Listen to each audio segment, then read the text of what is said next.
why I should have brought an impact driver a long time ago. For ages we've been using the Bosch screwdriver. Let's give it a little go, shall we?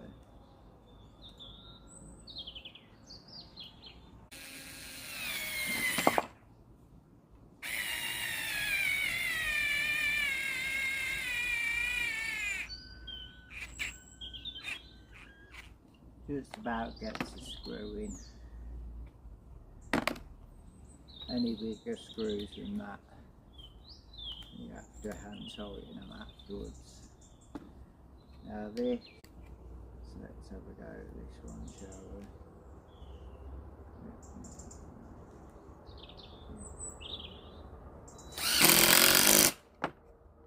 So look at that, and it's even buried it in.